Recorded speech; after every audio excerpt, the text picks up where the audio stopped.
Good morning sa inyo lahat mga kababayan. Kumusta na kayo dyan? Sana nandyan kayo sa mabuting kalagayan. So, kami naman po mga kababayan ay naglalayag na po kami. Punta na kami ng Kalatagan mga kababayan. Dito na kami sa bangka. Nakasakay. So, doon kami galing. Yun po yung barangay ni Tots mga kababayan. So, babay na lang sa kanila dahil uwi na kami ng Davao. Medyo matagal na rin kami dito. Sobra 2 linggo kami dito sa Pindor.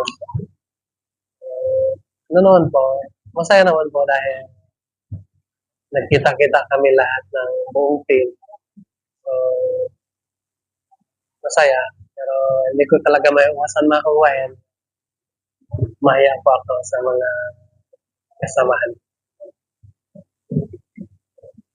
So ngayon ay masaya kami dahil pauwi na kami at makita na namin yung mga pamilya namin na sila ay nag-aantay. Sumaga na. Sila ang mga manok. No? Ayan si Kuya Ele. Yan po kasama ko. So nandito kami sa Katok. Dito kami sa mga kababayan sa taas nakasakay.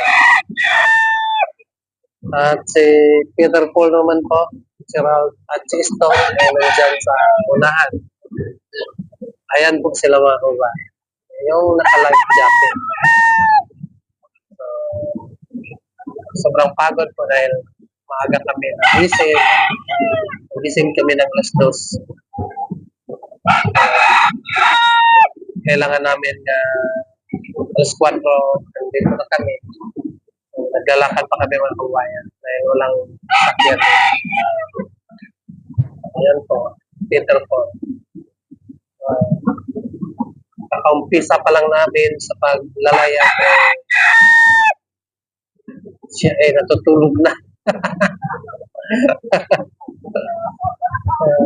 Natutulog na po si Peter Paul mga kababayan. Siguro ay kanyang pagod.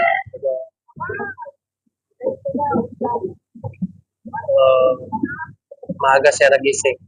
Kaya ay natutulog.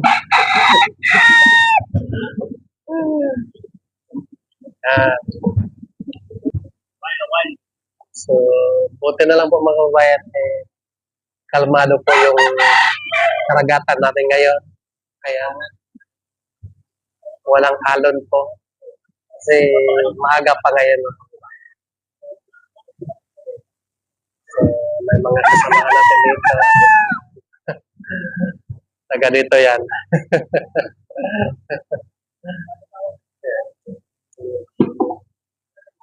Nung unang sakay namin mga kababayan, grabe. Kinakabahan talaga ako mga kababayan. Dahil wala ito sa amin.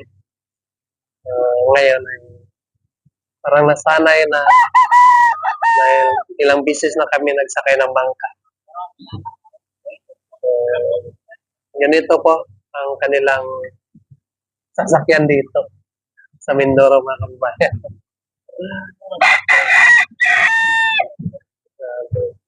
Kailangan talagang tatawid tayo ng dagat kasi walang ibang daanan. May nakausap ako mga kababayan. Sinabihan ko, nakita ko kasi nga parang hirap dito. Lalo na kapag may mga emergency tulad sa mga nganak o ano yan. So kapag alon yung dagat hindi talaga makatawid punta ng hospital. So, sabi nila sa akin meron nang nangyari dito hindi talaga nakatawid dahil emergency. Kapag pilitin nilang itawid, so madadagdagan yung problema pag ipilit nila. Yun. Yan po ang pinagkaiba dito po, mga kababayan. Pero yung mga tao dito ay sanay na sanay na. Kasi simula nung bata pa sila ay nandito na sila hanggang ngayon. Tulad ni Tots. Sanay na po sila dito sa lugar. Sir Paul. Si JR. Sanay na po sila dito. Kami kasi taga Davao ay nanibago kami dito sa kanilang lugar. Pero maganda po. Maganda naman po din. Lalo na pag tulad ngayon na marami kami. So, sobrang enjoy po mga kababayan. So, malaki po ang papasalamat ko na napasama po ako sa PB team. Dahil naranasan ko po kung ganito. Ang pagpunta ng kahit saan, makatulong din sa mga kababayan. Isa itong binigay sa Panginoon sa akin na iyas tulad ng vlog.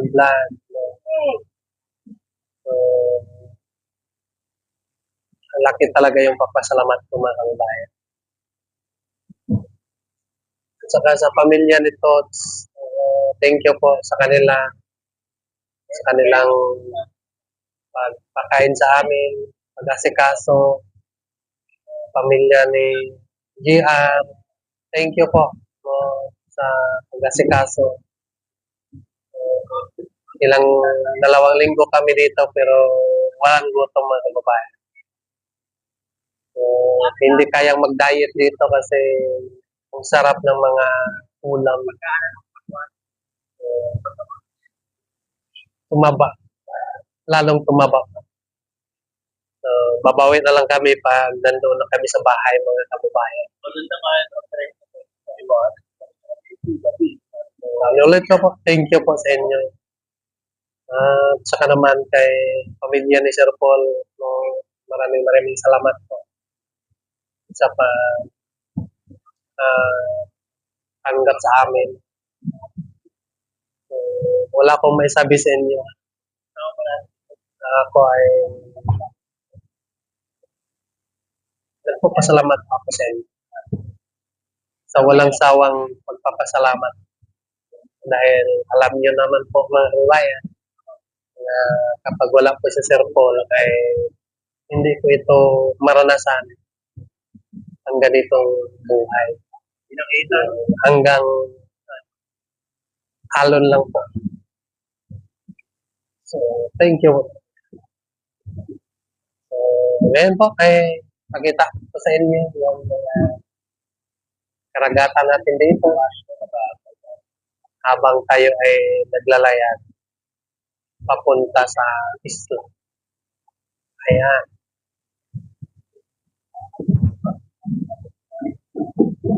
Ayan po si brother. Para hindi halatang natutulog siya ay naka-drive. Ayan.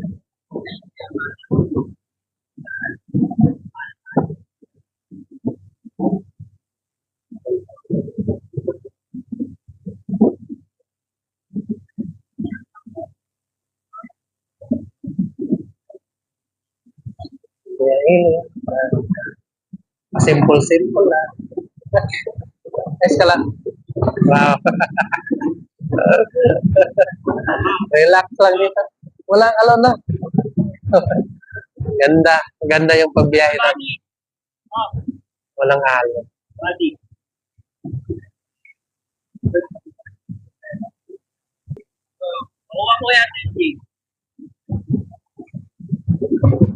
Walang alon.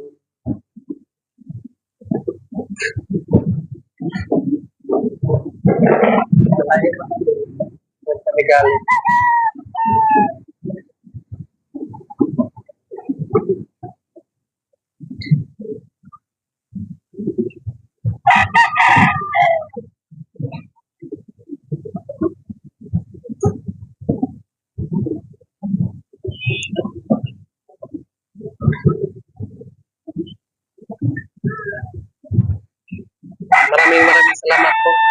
ating Panginoon.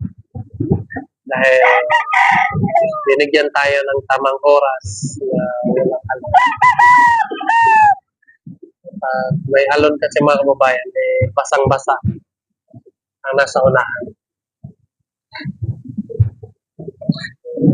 Thank you po, ating Panginoon.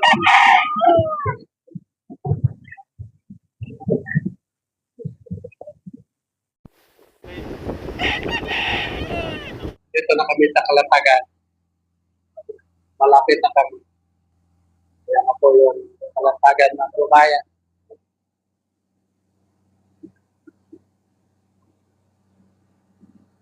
Thank you po.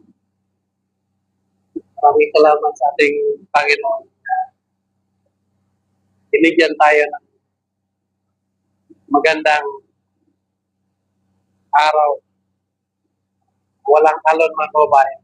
Simula pa doon sa ganito hanggang dito ay kahit isang alon ay wala. Safe yung aming pag-uwi mga kababayan. Thank you. Yan. Ito yung dinadayo ko sa mga kababayan natin mga kababayan.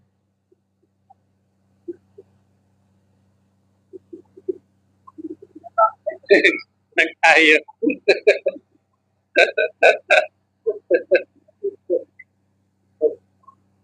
Maganda liguan dyan. Yeah. Yan pala ay ano lang yan. Ginuguyod lang. Ginuguyod ng bangka. So, kubo-kubo. Tapos maya ay ano na, yung mga kubo nila ay dito na umikot dyan. So, sila ay dyan maligo sa gitna. May iba ay nagluto na. Iba na naman po ay nakaligo. Yan, wala nila. May doyan pa mga kababayan.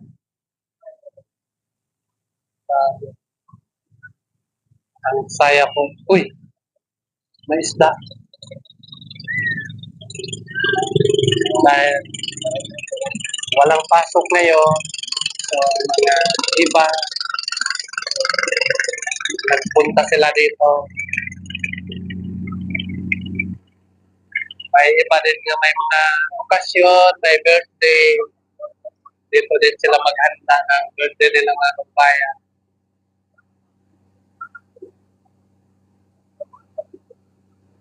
So, i-videohan ko lang ito mga kababayan. Kasi hindi ko alam kung makabalik pa kami dito o hindi. Pero siyempre, taga dito po si Sir Paul mga kababayan. So, anytime na kasama kami sa kanilang lugar ay willing din kami na sumama. Dahil po ay wala naman pong rason nga hindi kami sumama sa kanila. Kasi sobrang bait po niya sa amin, sa babae. Ang ganda.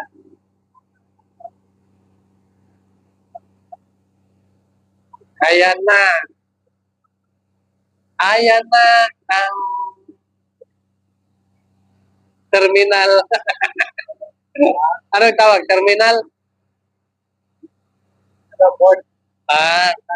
Pantalan. Terminal. Yan, malapit na. Ayun mga kababayan, nandito na kami sa Pantalan po. Karating lang po namin. Kumpadre. Yeah. Kumpadre.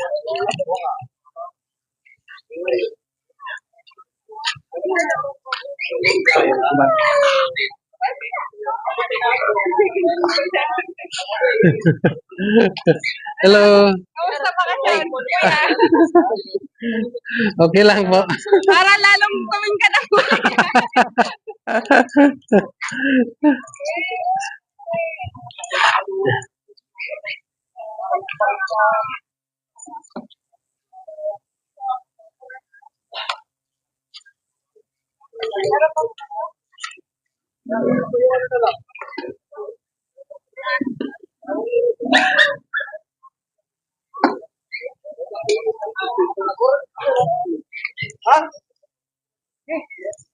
Alis na kayo? Oh, bye. Salamat. Sige, mamaya. Next naman. Yeah, next time. Yung padre.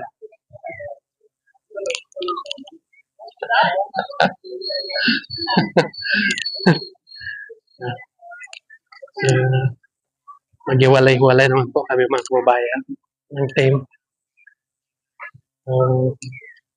Uwi kami sa isa't isa namin katahanan. Sila mastering rings. Nandun na sila. So kami naman po ay magsama-sama din kami ngayon dito. Si Kuya Ele.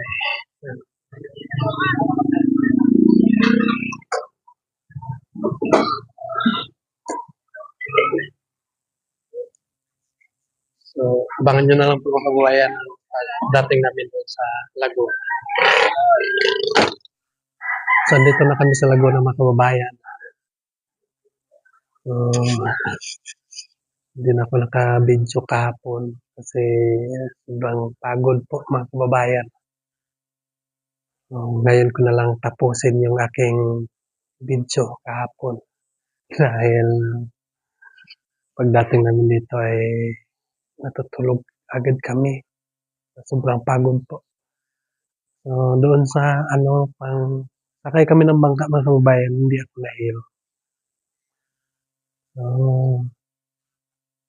pag nagsakay na kami ng sasakyan doon, ako nahilo mga kababayan.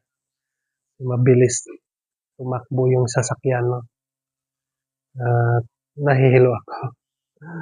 Kaya ay pagdating ko dito sa bahay ay pagod na pagod. Nakatulog agad ako mga kababayan. Kaya hindi ko natapos yung aking video. So ngayon po ang pag-alis namin punta ng Davao. Uwi na kami sa amin mga kababayan. No? So alas 9 po ay alis na kami dito. Punta na kami ng airport. Kasi alas 12 po yung flight namin. So thank you po sa lahat nga nagsuporta sa amin. Nagsubaybay sa aming YouTube, no? Maraming salamat po sa inyo. Sana po ay huwag kayo magsawa, no? At sa lahat ng mga sponsor, thank you po sa inyong lahat. Hanggang ngayon, nagpatuloy pa rin kayo sa pagsuporta sa aming kaganapan. Sana po, andyan kayo sa mabuting kalagayan, no? At kami ay nagdadasal po para sa inyo. Yun lang po mga kababayan, no? Magpapaalam ako sa inyo. Maraming salamat po sa inyong lahat na walang sawang nagasubaybay sa aming YouTube. Sana po huwag kayong magsawa para may pagpatuloy namin ang mga kaganapan. Yan lang po mga kababayan. God bless you sa inyong lahat. Bye-bye.